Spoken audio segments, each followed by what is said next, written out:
All right, back in business on a pseudo normal stream.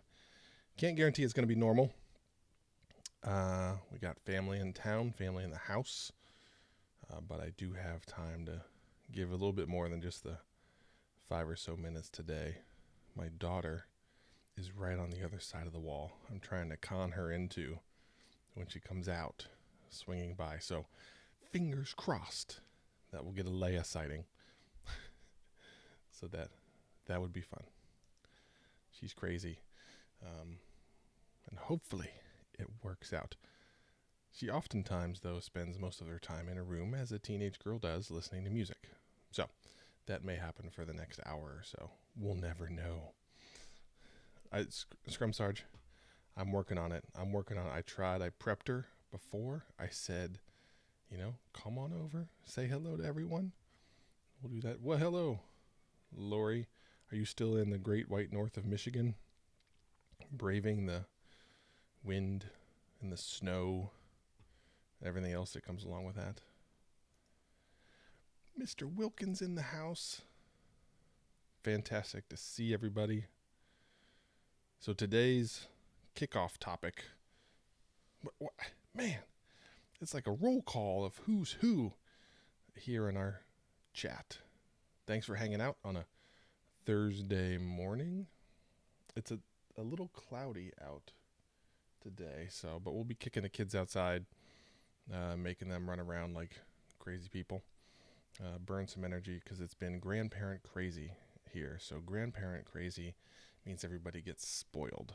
So there's this like breaking in period where my wife and I have to recorrect the behaviors our kids have picked up during the spoiled time of grandma and grandpa being in town.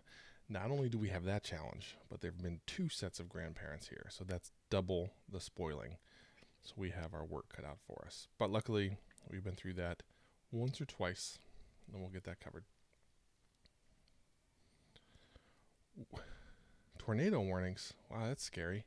Yeah, I saw a bowl game got canceled in, I think, Dallas because of lightning. So hopefully you weren't anywhere near that. But all right, so topic for today, while everybody warms up with questions or challenges that they may have, is gifts. It's gift giving season with the holidays being around. So the most important gift I want to talk about that often is overlooked is feedback. So oftentimes as a leader, people are afraid to give you the feedback that you need to hear. And one of the most frustrating things is when I get feedback from people, they start it with an apology. Now I get that that's from a lot of historical baggage that they may have, where a leader that they reported to or a leader that they work for or a leader that they're associated with doesn't receive that feedback well. But that's the first thing I combat whenever anybody says, hey, listen, I'm sorry for bringing this up. I'm like, don't ever apologize for feedback. I've learned over time that feedback is the greatest gift that you can receive. Because otherwise, how do you know you have that problem? How do you know you're going to improve? As I look back over my career in life, I've had the most dramatic growth when I had and was surrounded by people willing to give me the feedback I needed to get better and didn't let me just coast along. Unfortunately, the culture we have reduces the amount of feedback that comes up to you whenever you're a leader. So I work really, really, really hard to get people comfortable with providing me the feedback that I need to hear so I can get better, because otherwise I might not even know I have an issue going on. I need someone to help me see those things. I need a coach. Coaches need a coach. Leaders need coaches. And the people that are sitting there right with you every day, helping you get things done, often have the best insights. But you've got to work to create a culture that enables them to give you those challenges and to give you that feedback. Otherwise, you might be making a mistake. You don't even know about it. So that's the big thing, is finding a way to create a culture where feedback is viewed as a gift and not an insult or not a demotion or you're not good enough. or anything that's associated with that. It's how you get better. Feedback, feedback, feedback. So I almost beg for it. And over time, after a year or so, people start to get comfortable with giving me the feedback that I need. Then I see an acceleration of growth that really helps me. That's what I get excited about. I get excited about seeing people growing and growing myself. So that's the thing that really excites me. All right, catch up here. Grandparents, luckily, are not competitive. Luckily. So that's not too bad. Now, we've got 3 sets of grandparents because my parents are divorced a long time ago. So there's my kids have 6 grandparents. So spoiling is real. Spoiling can become a problem. And I have to give my parents feedback like, okay, please stop spoiling the kids. Or it's okay to say no. Or I'm going to be the bad guy and say no right here. Ooh, 39 in rain. Oof, that's a bad combo.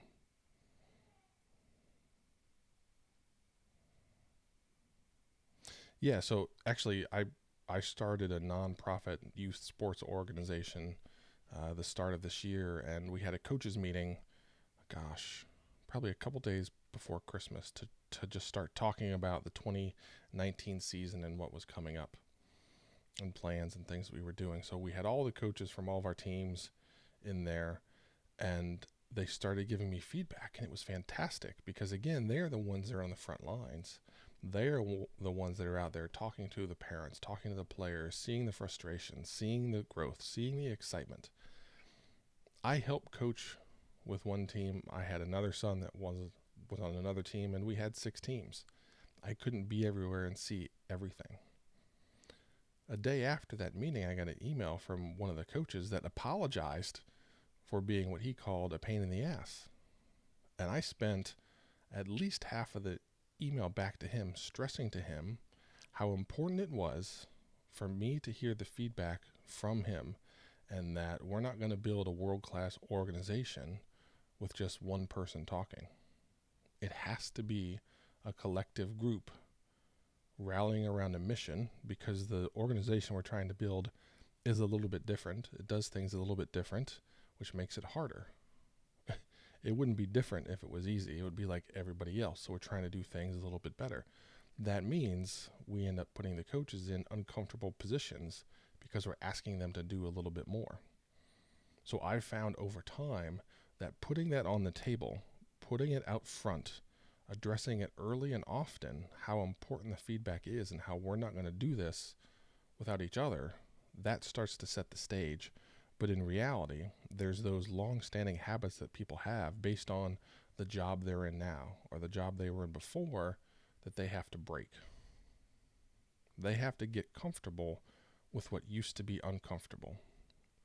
The only way I've found to beat through that is to just be consistent and consistently ask for and receive feedback in a fantastic manner. Otherwise, people start to shut down. It feels like it used to be, and then bad things happen. Bing Hats subscribed? Is that the man, the myth, the legend, TJ Bingham? If it is, give him a shout out. So TJ, if it is TJ, grew up very close to me and unfortunately went to a rival high school.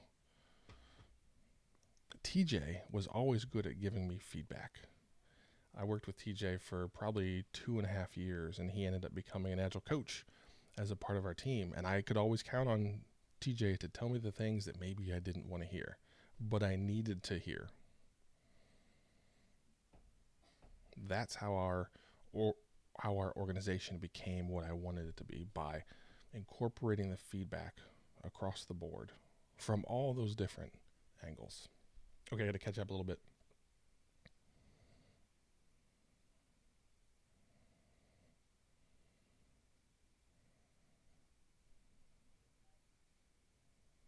Yeah, TJ, good to see you, buddy. No, we don't have a sun sighting. We've got a potential daughter sighting, which you've seen the boys. You've seen Lincoln the most because he's the craziest. He's the one that often dabs in the background, runs around with showing off his Christmas presents. My older son with the longer hair was being an older brother, being crazy. But there's potential for Leia to swing by. Dark-haired someone?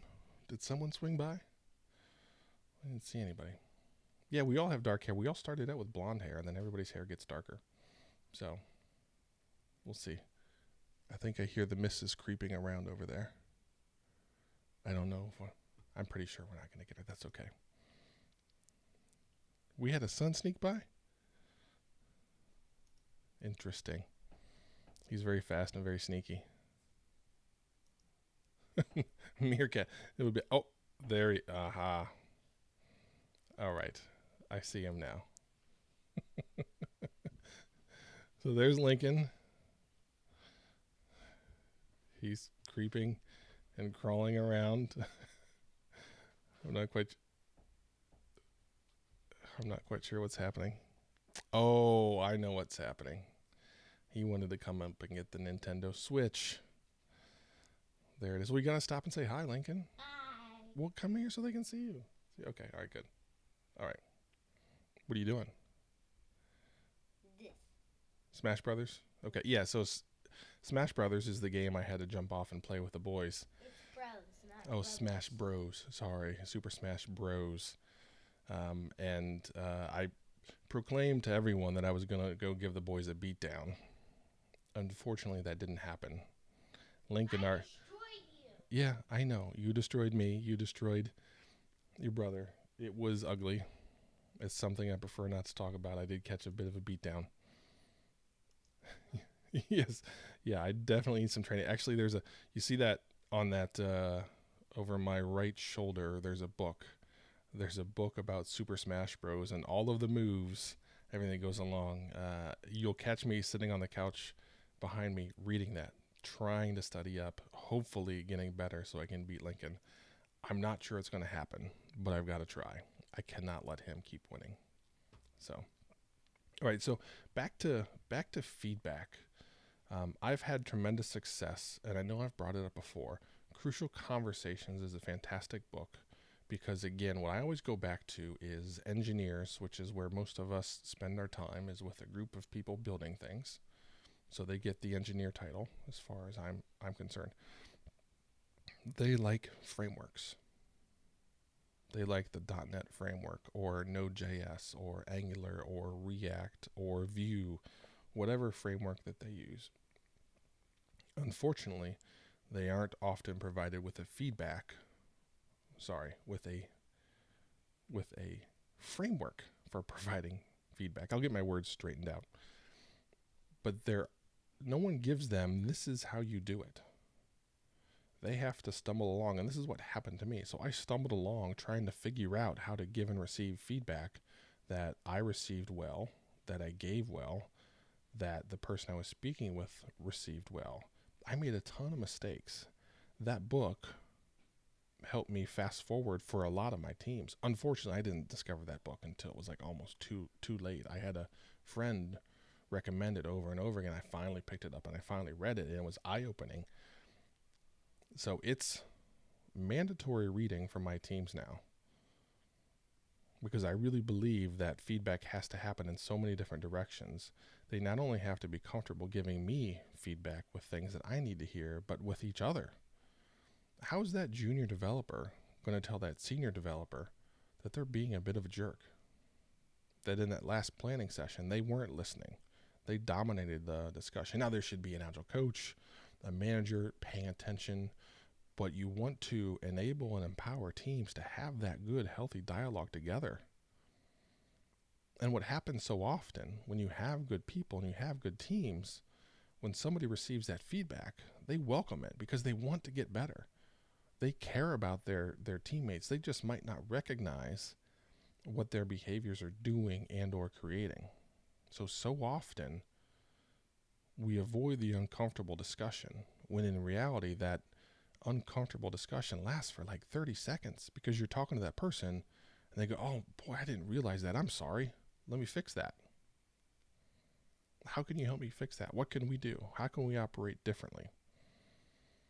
But people walk up to that edge of that cliff and they stop. They're afraid to make that big leap. And when you add up all of those over time and everybody's standing on the edge of that cliff waiting, hoping things will change without actually taking action to make that change happen, then teams start to crumble. And that's when bad behaviors crop up, people get frustrated, people leave because nothing's getting better. In reality, nothing's getting better because they aren't making anything better. If you sit around and wait for your team to get better, it might not ever happen. That's why I always look for people that aggressively attack problems. Not aggressive in nature, but they see problems and they go after it. They wrestle it to the ground. They aren't aggressive with their teammates. They're aggressive in attacking the problems. I've found that if I can build a collection of people that operate like that, that team's going to solve all the problems they will ever have.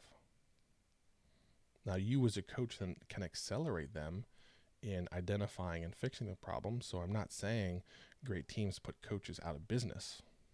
If that were true, the Patriots wouldn't need Bill Belichick or insert fantastic team with fantastic coach. They wouldn't coexist. They need each other. That still has to exist, but I always strive to have teams do much of the self-correction inside. I often hold problems at arm's length for a little bit, and I suggest how people can solve it themselves. That takes a little bit of patience, a little bit of coaching, but all gets down to, can you build a culture where feedback is viewed as a gift? It's hard.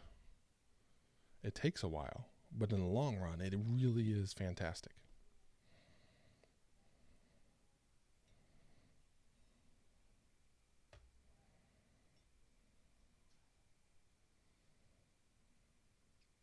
All right, here we go. Catching up a little bit.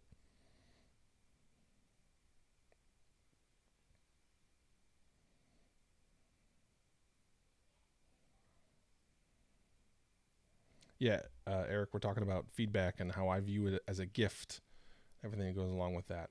Yeah, and the thing that was interesting to me in the book was when it broke down the biology of what your body does and how it combats against you and what you're trying to do. In that moment where it's high stakes, it's important, relationships are on the line, your body fuels you in ways that make it very difficult to have a calm, rational discussion. That was one of the eye-openers. So then I started to recognize it as I was beginning to have those discussions, and heart rate would go up.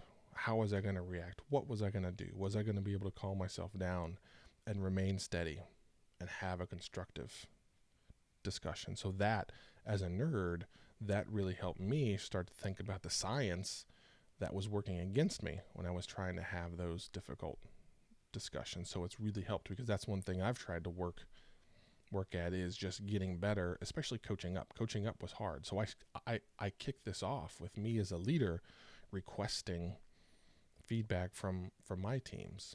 But as I look back, I realized I wasn't as good as I should be at coaching up or giving feedback up, because I had those same fears. Crucial conversations helped me get over that.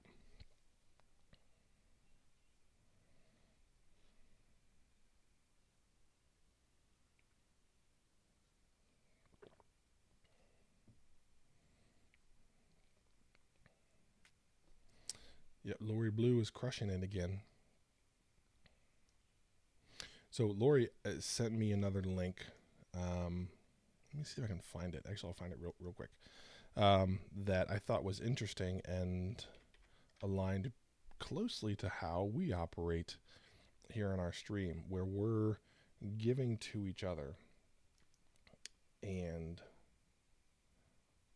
let's see, give a toss. Yeah, that was there's a video from Good Morning America, which I can't remember the last time I watched something from that. My wife is a Today Show person, so Today Show is what's on in the morning for us. So Good Morning America never makes it on our screen because it's, who does she like? Everybody in the house likes Al Roker, of course. He's a jolly fella. um,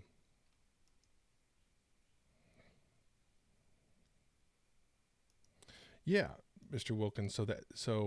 I, if you've read some of my blog posts and my one question that I ask everybody, I want to see what are the conflicts they've had in their career and what have they done about it? Have they done anything? So one of the key questions that I ask people is I ask them about the best person they ever worked with. That's cool. That tells me what they aspire to be, how they aspire to operate, what they hope to grow into. Then I ask them about the worst person that they've ever worked with. I don't need names or titles or anything. Just tell me the characteristics of what made it difficult for that person to work with. Like, what was challenging about them? That isn't the important part. The important part is then, okay, what did you do about it? How did you respond? Did you just leave it like that? Did you have a discussion? Did you go and get help?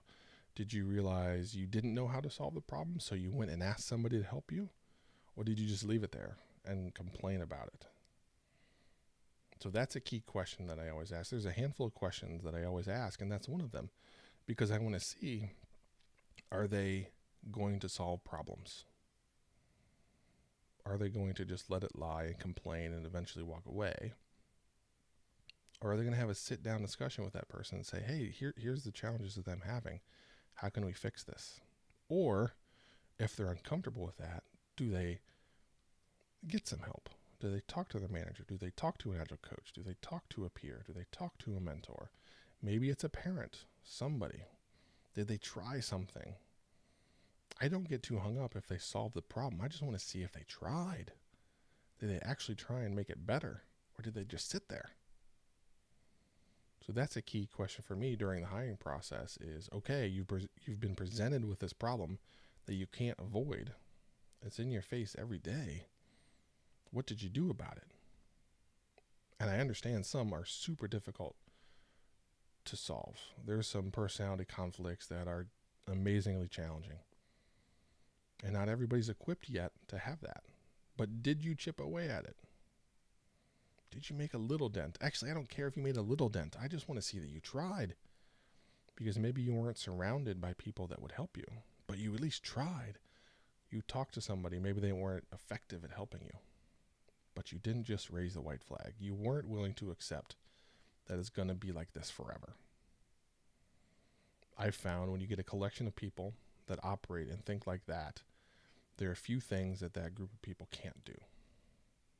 So that's key for me. That's key in my hiring process.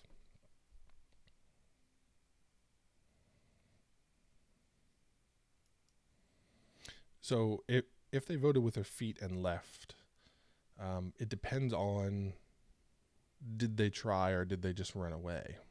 I would like to see that they at least tried something, or they tried to get help and they realized, okay, this isn't going to happen, so I'm out. I'm okay with that. I'm okay if they at least tried something and then walked away.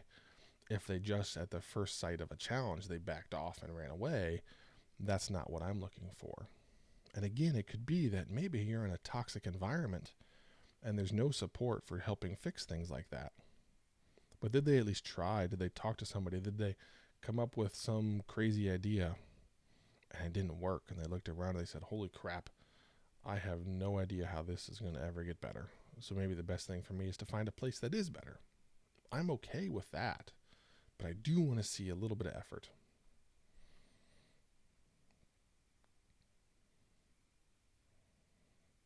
Yeah, I think that's an important thing. As a Scrum Master, as a coach, I struggled with seeing the real value in Scrum Masters until I saw a Scrum Master do what Scrum Masters were supposed to do and help with conflict and help solve those things, help coach a team, help them become who they wanted to be. Once I saw that, it clicked, and I was like, oh, okay, that's what a Scrum Master is supposed to do. I had never really been exposed to a really good Scrum Master. A lot of the Scrum Masters I had been around were just ceremony jockeys. They didn't view that they were there to do anything more than facilitate the meetings, and that's it. They weren't invested in the team growing and becoming great. They weren't really a coach. Right? That's the difference in having the coaching mindset versus just a facilitator. Yes, facilitation is important. I'm not suggesting that that doesn't matter. But I look for coaches. I look for people that see a group of people and want to help them get better. And a lot of that comes through resolution of conflict, getting people to talk, getting people comfortable receiving feedback, because oftentimes that's the biggest hurdle, is having people not feel attacked, even when no one's attacking. So those are the important things.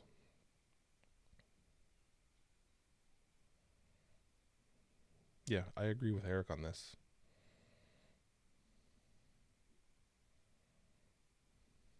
Yeah, I tell you what, Scrum Sarge, the number of people that have been fantastic that I've worked with that didn't have a technical background, or they were engineers and they didn't have a computer science degree, or they didn't have a degree at all, it gets back to what Eric's talking about, that who they are, that problem solving mentality, that coaching mentality is there. Maybe they haven't spent enough time refining it and honing it, but I found that you can see it in people.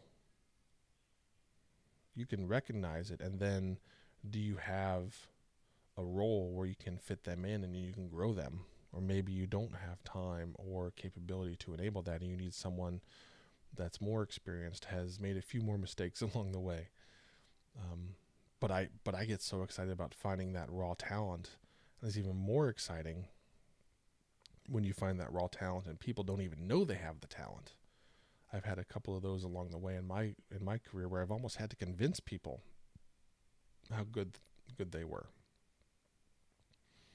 Then they start to recognize it, and eyes open wide, and excitement and then acceleration of their career just explodes. Those are the fun things. That's what I get excited about. That's what drives me, is helping people become who they want to be, or helping them discover who they can be, and then helping guide them along the path to becoming whatever that is. That's what gets me out of bed in the morning. That's what I get excited about. And you'll find as a coach, when people want that, when people aggressively seek out that feedback, that's the best coaching experience that you'll have, instead of you're just like ramming your head into a wall, where you're just consistently asking these people, begging these people to just listen and to try something new. Like that wears you down. But as a coach, whether it be sports or agile coach or a leader or a mentor, when people seek out feedback and seek out, how can I improve? How can I get better? You provide them an idea or a feedback, and like that, they put it in practice. That's exciting. That's where leaders, mentors, coaches want to spend more time.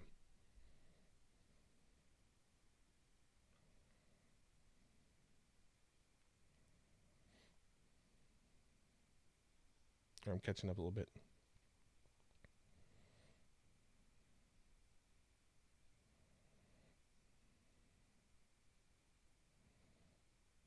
Yeah, I agree with TJ a lot. People that have a technical background that move into a coaching role or a PO role, it is hard for them to almost forget the way they used to operate and accept that that's not my responsibility right now.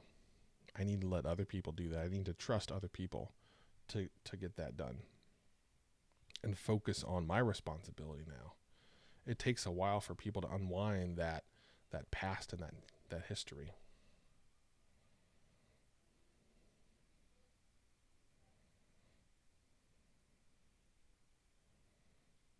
Yeah, Scrum Sarge, I basically don't have time for people that don't want to learn or show no interest in getting better. I don't have time for that. We don't have time for that.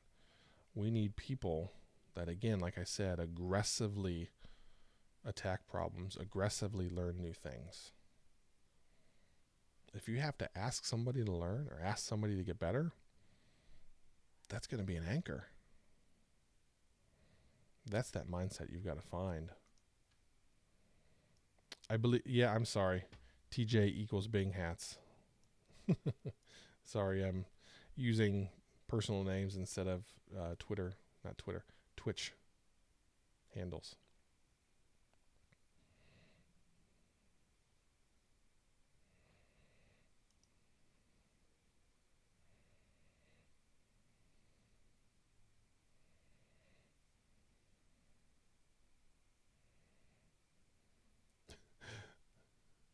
How was the code review coming out of that item you worked on with them, Agile Biker? Was there a lot of rework, a lot of refactoring, or did you nail it? Did they actually let you put hands on keyboard and write a few methods on your own? Did they let you run wild? You killed it good or you killed it bad? That's the question on the table.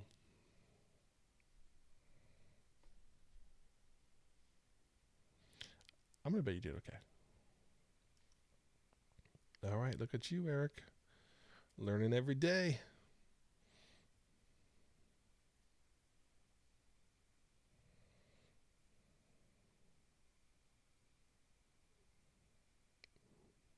Oh, Scrum Sarge, that is a facepalm. It is amazing how there's just some fundamentals that people and DevOps and infrastructure so often fall into this mode where they're dying for process around people using their systems, but they so seldom put a process in place to insulate themselves from potential mistakes or anything like that along the way. But it's always a challenge getting them to recognize that. And that can be such a difficult thing.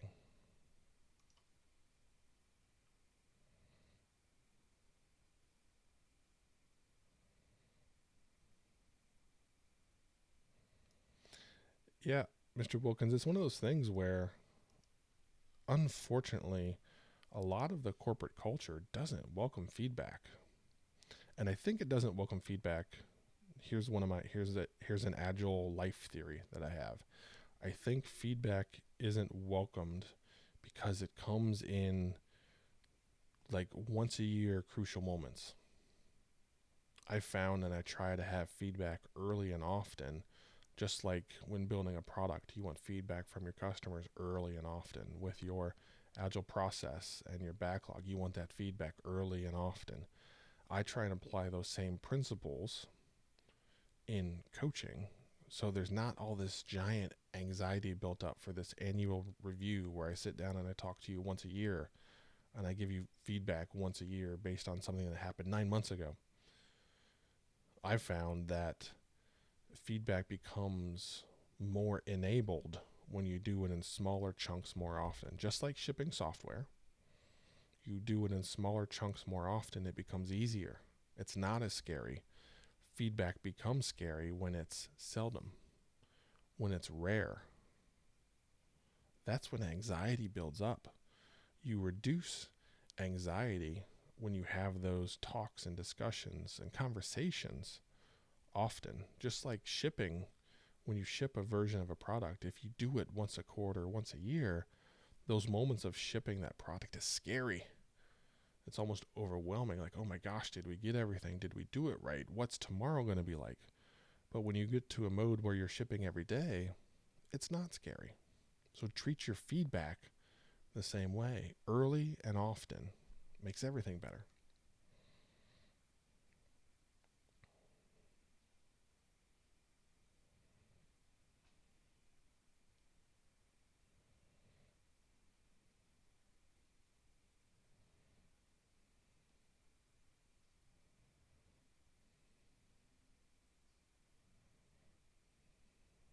Yep, links to the Discord channel. I owe a link in the Discord channel.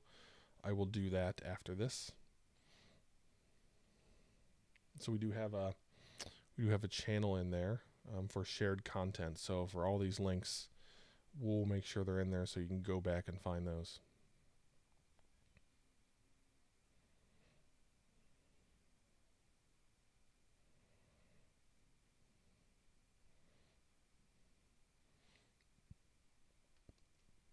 Yeah, I think Kraz and Scrum Sarge, if you can again have that regular, consistent dialogue, and you show people, you welcome all the feedback, all the different types of feedback.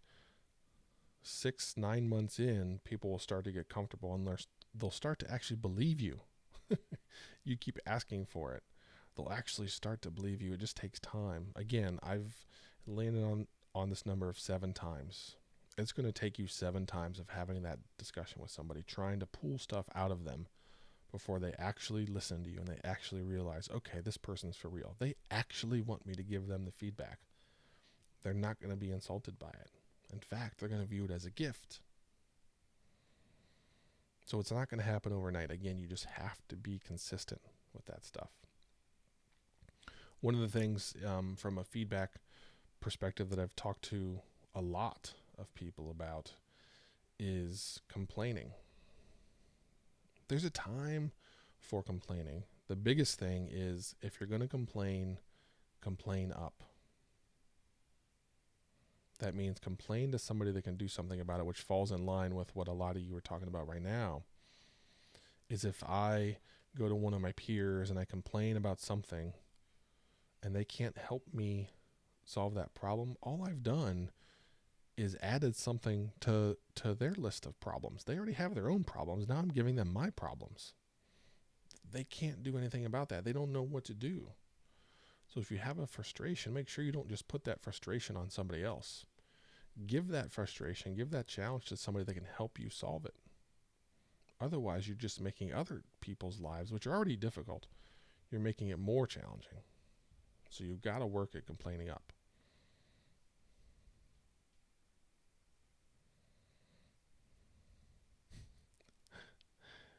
Can you get like a GoPro, Agile Biker, and just video that? Like, I would love to see some awkward silence of you just standing there for like 12 minutes, just staring at your boss, waiting. That'd be fantastic.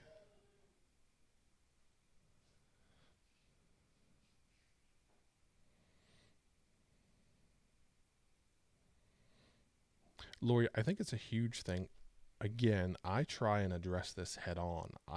I don't believe this works unless it's organizational. So when I go in somewhere, be it coaching or a full-time gig or whatever, this is one of those cultural things that I hit first. I hit head on. I talk about it, and I talk about it over and over and over again. And I stop, I slam on the brakes, and I shine a spotlight on somebody that's operating the way I'm asking the group to operate. I want people to know that's what good looks like. Because in reality, I'm asking people to operate differently than they may have operated before. That transparency might be something they've never been a part of at an organizational level. So when someone operates in that manner, and we have a group setting, it's like I 2 feet on the brake pedal, and I jump out and I shine a huge light on that person and what they did. And I love to do it when it's challenging me, when it's feedback to me that may not be entirely positive, but they had the guts, the willingness, because they recognize it was important. It's what I was asking for. I want people to see that example of what this looks like. So it has to be an organizational thing. Otherwise, if people look around and say, oh, well, they're doing it and they're doing it, but they're not doing it, oh, that's scary. Maybe I'll just fall in with those people that aren't doing it. It becomes a cultural thing. If it doesn't become cultural and organizational wide, it's not really going to happen. You'll get this little spike of activity. People will do it for a little bit. Then it will fade off into the distance. So it's got to be at an organizational level.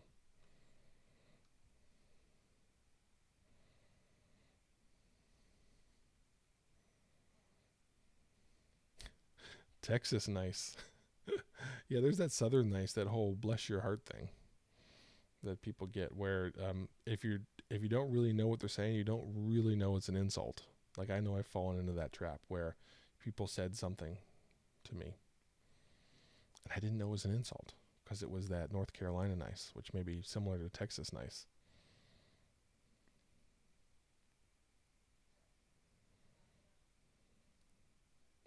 Eric, Agile Bike. I got to stop using. So it's tough. I see people's names in Twitter and I know them personally, so I jump to their name. But like when Scrum Sarge was asking, like, okay, who's TJ? I've got to break that habit. I'll get better. I'm on it, folks. I'll get better. So Agile Biker. I'm just going to start referring to Eric. Like I think we're going to lunch on Friday. I'm just going to refer to him as Agile Biker the whole lunch.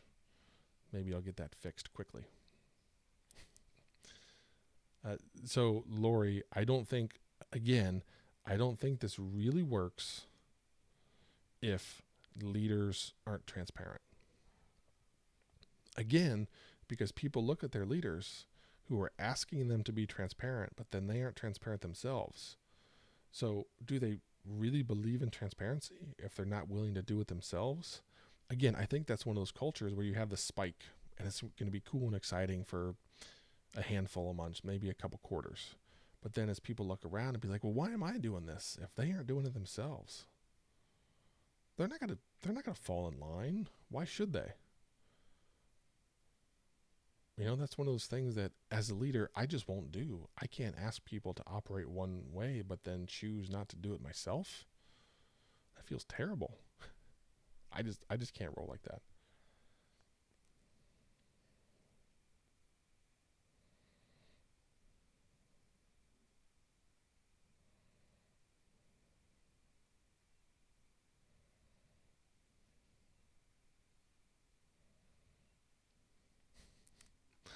Yeah, Scrum Sarge, I'm going to get better. I promise you on that. I will get there. Yeah, that's it. The whole management role is difficult for a lot of people. Like I know Bob Galen has been spending a lot of time over the past year and a half just trying to help what he calls the frozen middle.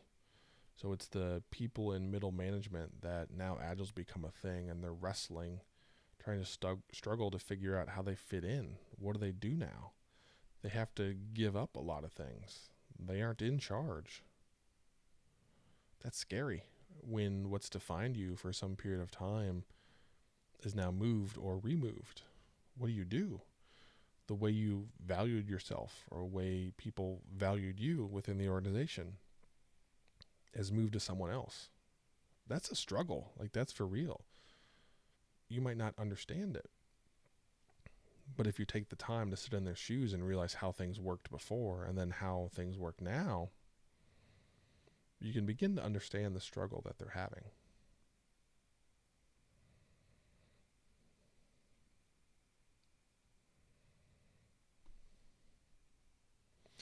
Yes, Agile Biker. That's why it's got to be an organizational thing. Because if the organization doesn't live and breathe trust, people's willingness to give and receive feedback is just going to wither away. If I'm not comfortable from top to bottom, left to right, that I can have these discussions, they're going to be welcomed, received well, and actually add value over time, like a plant, it's just going to wither and die. But I found, like a plant, you have to keep feeding it. You can't just talk about it once and then walk away and cross your fingers and hope it lives. You have to keep feeding it. You have to give it sunlight. You have to give it water, fertilizer, everything along the way. You have to maintain that. Culture doesn't just exist. Culture grows. It can grow out of control. Are you giving it the right food? Are you guiding it? Are you pruning those branches that maybe don't need to be there, that are creating problems? Those are things along the way that take real attention from leaders and from Agile coaches.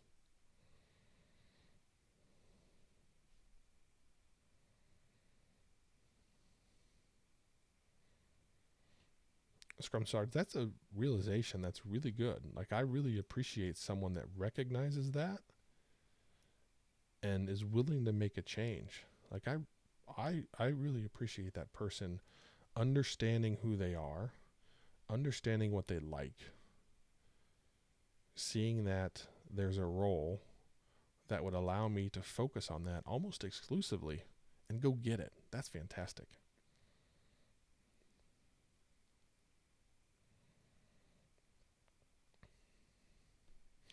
Lori Blue, I agree completely. And we can get feedback from Bing Hats if he's still here, because he was a part of this. We actually, when I was working with Bing Hats, we had a bonus policy where every quarter bonuses were paid out, and I tried to find a way for us to do that in a team-centric, agile-centric manner. So we actually did a fist of 5.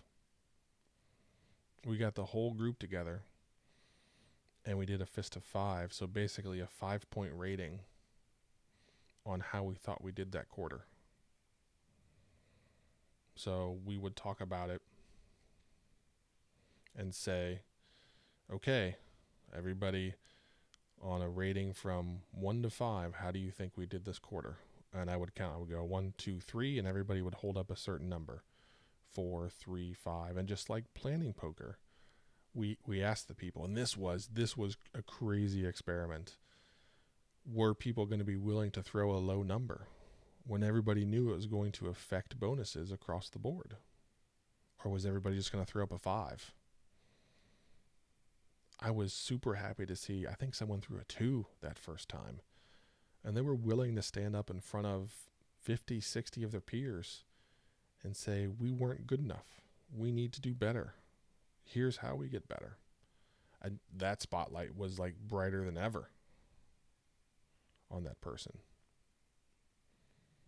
Because again, I wanted to celebrate their willingness to stand up and have an honest discussion with the entire group. We then voted again. So then we ended up with an average. So I think the first one was like 3.6 was the average that we ended up with. So multiply that by 2. So we ended up paying out like 72% of the bonus based on that. And we did that every quarter. So that's how I got a transparent, trust-based organization where competition wasn't the thing. It wasn't we were competing against each other. We were competing against ourselves as a group. It was us this quarter against us last quarter. How are we going to do better? What retrospective items can we put in place and get better so our 3.6 becomes a 3.8 next quarter? So that was an interesting experiment. Yeah, so Bing Hats, that is one thing that I was just sitting on the outside, right? So I was never really on the inside, and I was excited and proud of how people responded to that, and I got pretty decent feedback. But I just do wonder over the long haul how people receive that. So that's good that it did work well. Did you, Bing Hats, you telling me that after being 5 minutes away, you come back and all I'm doing is asking for help? Gosh, see, this is why. This is why. See, the problem is that he went to this high school. I don't want to talk about names of high schools. But they were just different. They were just different. Sometimes they were a little mean. Mostly because they always beat us at sports. They were just way better. It was very disappointing. We just got the snot beat out of us for my whole four years there. It was not fun. It was a jealousy thing on my side. Like, man, they're just so much better and there's nothing I can do about it. But luckily, the tables have turned now. So we are doing better in sports than Bing Hats' school, which puts a smile on my face. Unfortunately, it didn't happen when I was there.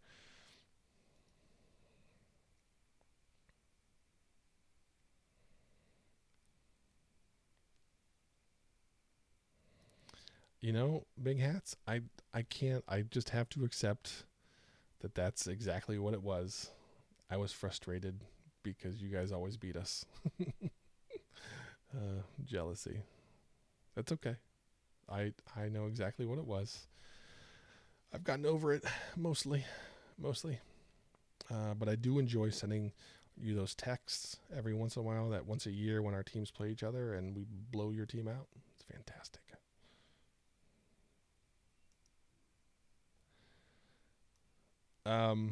Agile Biker, I don't think that's a good idea. There was one point where Bob Galen had been to a conference, or he went to something, and he saw these guys in the sumo suits, right? And they put the sumo suits on, and they go and they push each other, and one of them falls down, and everybody laughs, all those things. And Bob, who's pretty close to my father's age, so plus 25 to 30 years of me, says to me honestly, like with true sincerity, you know what we should do for the Metacast? We should get sumo suits, and then we should record it, or maybe we should do it live. And I just was like, Bob, no, like that's not a safe thing to do. But for like a week, he was convinced it was going to be fantastic. And the thing that finally got to him was before a recording session one time, I'm like, listen, Bob, we shouldn't do the sumo thing, and here's why. I spent 15 to 20 years of my life being trained at how to push people and how to move them. I don't think it's safe for you to do that. You just had a knee replacement. In fact, you just had 2. It finally hit him like, okay, maybe this is a bad idea. But for at least a week, he was convinced this was a fantastic thing and we should do it. I don't think I was happy to be able to talk Bob out of it, because he was convinced it was a good thing and that he wasn't going to get hurt. And I didn't want to be a part of that. So, Eric, we shouldn't do the Oklahoma drill. That would be a problem. I've seen video of you. You sent video of you and your boss doing that, and I know exactly what I would do, and it wouldn't end well. I'm not trying to talk bad about you. I'm just saying we shouldn't do it. It's not safe.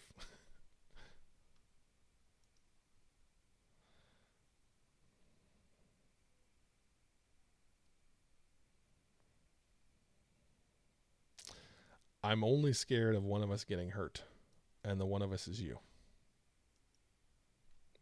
That's really it. I don't know what to tell you. I would feel bad. All right, folks. About 7 minutes left. I'm going to probably wrap it up. If anybody has anything real quick before, I will be on New Year's Day. Again, probably not very long, but just to say hello to everyone. I hope everybody travels safely to and from wherever they are. Lori in the Great White North. Get home safely. Stay dry. Everybody get back home safely.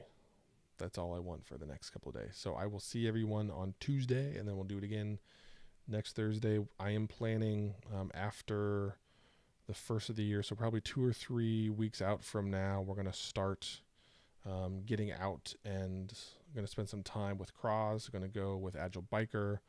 Bob and I are going to do a talk. There's a couple other things I'm working on, so we'll get a little bit more variety in the stream. We'll get that rocking and rolling again. So until that happens, I wish you all a good new year. I'll talk to you in 2019.